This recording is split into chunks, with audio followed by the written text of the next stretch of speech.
Hey guys, in this video I will show you how to fix apps or games not opening on laptop or PC.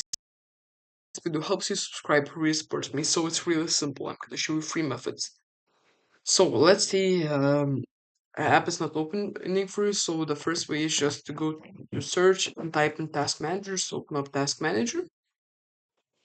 And if this video helps subscribe, so if the app is not open, I click on type a name, and let's see my app which is not opened is McAfee here. So what you need to do is right click on the application. Let's say if it's Discord, you can right click on it and click on end task and make sure all tasks are ended.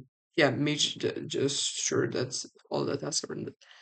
So yeah, that's the first method. And if it still doesn't work for you, I recommend is clicking on Windows and restarting your computer, turning like the power button and click on it and click on restart.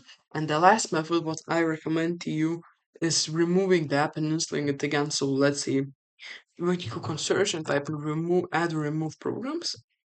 Now let's say I want to remove Discord for this example. So click on it, click on these three dots and uninstall.